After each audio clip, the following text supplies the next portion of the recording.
Hello, moms വീഡിയോയിലേക്ക് എല്ലാവർക്കും സ്വാഗതം. ഇന്ന് നമുക്ക് നല്ല വെറൈറ്റി ആയിട്ടുള്ള ഒരു കോവയ്ക്ക കൊണ്ടുള്ള ഒരു നല്ല കറി ഉണ്ടാക്കുന്നത് എങ്ങനെയാണെന്ന് നോക്കാം. അപ്പോൾ അതിനായിട്ട് ഞാനിവിടെ ഉഴുന്ന് പരിപ്പ് ഒരു 1.5 ടീസ്പൂൺ ഇട്ടിട്ടുണ്ട്. 2 ടീസ്പൂൺ മല്ലി എടുത്തിട്ടുണ്ട് മുഴുവനെ. അതുപോലെ തന്നെ എരിവിന് ആവശ്യത്തിനുള്ള മുളക് എടുത്തിട്ടുണ്ട്. ഇത് നമുക്ക് ആദ്യം ഒന്ന് വറുത്തെടുക്കാം. ഒരുപാട് മൂക്കണ്ട, ഒന്ന് ചൂടായി മൂത്ത് വന്നതിന് ശേഷം നമുക്ക് അതിലേക്ക് ആവശ്യത്തിനുള്ള തേങ്ങ ഇട്ട് കൊടുക്കുക. അപ്പോൾ ഞാൻ ഏകദേശം ഒരു 1.5 കൈപ്പിടിയോളം തേങ്ങ ഇട്ട് കൊടുക്കുന്നുണ്ട്. അപ്പോൾ അത് ഇട്ട് കൊടുത്ത് നമുക്ക് നല്ലപോലെ ഒന്ന് ഇളക്കി കരിഞ്ഞു പോകാതെ നമുക്കിത് മൂപ്പിച്ചെടുക്കണം. അപ്പോൾ ഇത് എൻ്റെ സ്വന്തം റെസിപ്പി അല്ല കേട്ടോ. ഇത് ഞാനൊരു ഹോട്ടലിൽ പോയി ഫുഡ് കഴിച്ചപ്പോൾ എനിക്ക് ഇഷ്ടപ്പെട്ടിട്ട് ഞാൻ എന്താ പറയുക, ആ രുചി എല്ലാം നമുക്കിങ്ങനെ ഓരോന്ന് കിട്ടുമല്ലോ, നമ്മളിങ്ങനെ ആസ്വദിച്ച് കഴിക്കുമ്പോൾ നമുക്ക് അറിയാൻ പറ്റും ഇന്ന ഇത് ചേർത്തിട്ടുണ്ടെന്ന്. അങ്ങനെ ഞാൻ പിന്നെ ഉണ്ടാക്കി നോക്കിയതാണ് കേട്ടോ. അപ്പം പെരുംജീരകം 1 ടീസ്പൂണ്, ഒരു 1/2 ടീസ്പൂണ് ചെറിയ ജീരകം അതും കൂടെ ഇട്ട് കൊടുത്ത് ഇപ്പോൾ നല്ലപോലെ നമ്മളിത് മൂപ്പിച്ച് കരിഞ്ഞു പോകാതെ മൂപ്പിച്ചെടുത്തിട്ടുണ്ട്. ഇനി നമുക്കിത് മാറ്റി വയ്ക്കാം. നല്ലപോലെ ഒന്ന് തണുത്തതിന് ശേഷം നമുക്ക് പൊടിച്ചെടുത്താൽ മതി. ഇത് അരയ്ക്കത്തില്ല, നമ്മൾ പൊടിച്ചാണ് എടുക്കുന്നത്. അപ്പോൾ ഇതൊന്ന് മാറ്റി വയ്ക്കാം. മാറ്റി വെച്ചതിന് ശേഷം നമുക്ക് മറ്റൊരു പാത്രം അടുപ്പത്ത് വെച്ചു. അപ്പോൾ പാത്രം ചൂടായതിന് ശേഷം ഞാനതിൽ ഒരു 3 ടീസ്പൂൺ വെളിച്ചെണ്ണ ഒഴിച്ച് കൊടുത്തിട്ടുണ്ട്. വെളിച്ചെണ്ണ ഒന്ന് ചൂടായി വരുന്നപ്പോൾ 1/2 ടീസ്പൂൺ കടുക് ഇട്ട് കൊടുക്കാം. കടുക് ഒന്ന് പൊട്ടി വരട്ടെ. 2 പ്രാവശ്യം ഇട്ടിട്ട് 1/2 ടീസ്പൂൺ എന്ന് പറയണമെന്ന് വിചാരിക്കേണ്ട. ഞാൻ ഇട്ടേക്കുന്ന സ്പൂൺ ഞാൻ ആദ്യം പറഞ്ഞായിരുന്നു ഒരിക്കൽ, ചെറിയ സ്പൂണ്.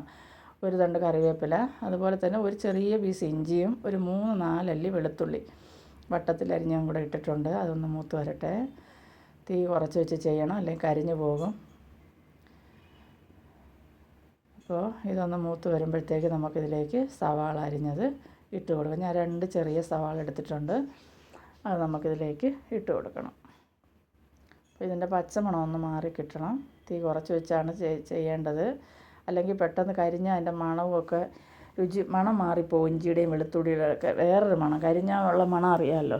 അതുകൊണ്ടാണ് തീ കുറച്ച് വെച്ച് ചെയ്യുന്നത്. അപ്പോൾ ഇനി ഇതിലേക്ക് നമുക്ക് സവാള ഇട്ട് കൊടുക്കാം.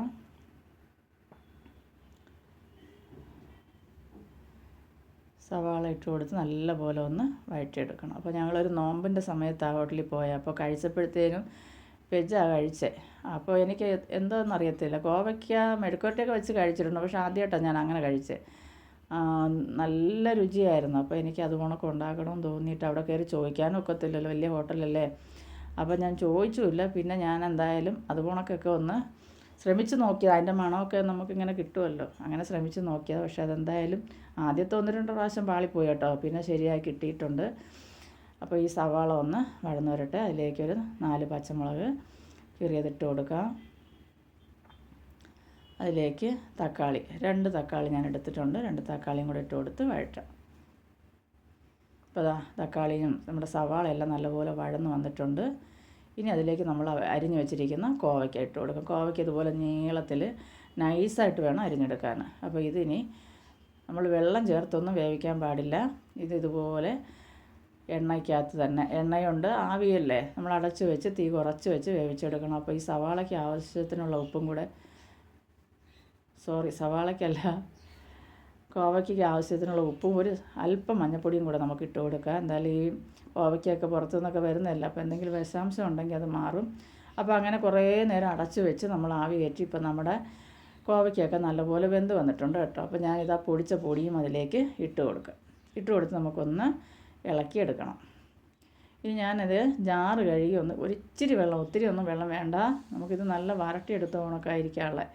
അപ്പോൾ ഞാൻ ഒരിച്ചിരി വെള്ളം, അതിൻ്റെ അരപ്പൊന്ന് ഇതായി കിട്ടണമല്ലോ, അതിന് വേണ്ടിയിട്ട് ഒരു ശകലം വെള്ളം ജാറ് കഴുകി ഒഴിക്കുന്നുണ്ട്. കണ്ടല്ലോ, ഒരിച്ചിരിയേ ഉള്ളൂ. അപ്പോൾ അതൊന്ന് ഇനി ആ വെള്ളം ഒന്ന് വറ്റി വരണ്ട് കിട്ടണം. നല്ലപോലെ നമുക്ക് വഴറ്റിയെടുക്കാം. അടച്ച് വെച്ച് വെള്ളമെല്ലാം ഒന്ന് വറ്റി, കണ്ടോ, ഇച്ചിരി കൂടെയൊക്കെ ഒന്ന് നല്ലപോലെ ആ വെള്ളത്തിൻ്റെ മയം ഒന്ന് മാറി കിട്ടണം. അപ്പോൾ നമുക്ക് ഇറക്കാം. കുറച്ച് നേരം നമുക്ക് തുറന്ന് വെച്ച് ഒന്ന് ഇത് ചെയ്ത് കൊടുത്താൽ മതി. അപ്പോൾ ആ വെള്ളം പൂർണ്ണമായിട്ട് നല്ലപോലെ ആ ജലാംശമൊക്കെ മാറിക്കിട്ടും. കണ്ടല്ലോ. അപ്പോൾ ഈ പരുവത്തിലാണ് നമുക്ക് ആ കോവയ്ക്ക കിട്ടുന്ന. നല്ല ഉപ്പും എരിയും ഒക്കെ പിടിച്ച് അടിപൊളി ടേസ്റ്റാണ് കേട്ടോ. ആ പെരുംജീരകത്തിൻ്റെ മണമൊക്കെ. അപ്പോൾ ഈ വീഡിയോ ഇഷ്ടപ്പെടുവാണെങ്കിൽ എൻ്റെ ചാനലൊന്ന് സബ്സ്ക്രൈബ് ചെയ്യാനും ലൈക്ക് ചെയ്യാനൊന്നും മറന്നു പോകല്ലേ. എല്ലാവർക്കും ബൈ.